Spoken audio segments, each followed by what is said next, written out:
Loto izatsika izay lafim-baovao mahakasika indrindra ny fanan-kevitra amin'ny fanamarihana ny andraisam-pirenena ho an'ny demokrasia izay rehefa avy eo fa naneho ny heviny mahakasika ny conférence des bailleurs izay tanterahana mialohan'ny farantaona ny lehiben'ny masevon'ny vondrona Europiana miasa somona eto Madagasikara andao rahantsika ny fanadihadiana mahakasika an'izay. Ho tanterahana mialohan'ny farantaona ny fionan'ireo mpamady vola sy mpampiasa vola na ny conférence des bailleurs et des investisseurs de Madagascar izay fionana natao anangonana ireo famatsim-bola natao ampandrosoana ny Madagasikara. Nambarany lehiben'ny masevon'ny vondrona Europiana miasa somona eto Madagasikara Andriamatoa Antonio Sanchez Benedito Gaspar fa efa ela no nisy ny finiavan'i Madagasikara hikarakara izany conférence des bailleurs izany izay mianga ihany koa tamin'ny pecade natao dinasina ny PND.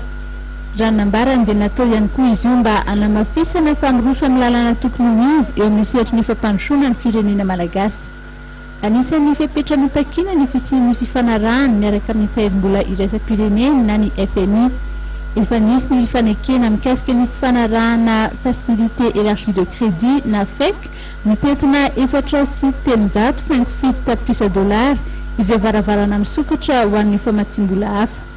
Izara roa ny fionana izay ho tanterahana any Paris raha ny voalazan'ny Andriamatoa Antonio Sanchez ka etsy andany misy ireo mpamady vola ary etsy ankilany misy ireo mpampiasa vola izay ampafantarina ireo sehatra samihafa mety mahaliana azy ireo.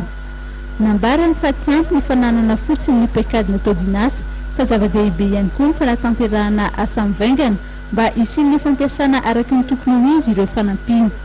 Eo amin'ny sehatry ny fampiasam-bola kosa indray dia ilaina ny isian'ny mangarahara. Na dia eo azy zany dia manantena ny lehiben'ny masevon'ny vondrona Europiana fa tombony lehibe ho an'i Madagasikara ny fisian'izany conférence des bailleurs izany ary antenaina fa isy ny vokatra tsara.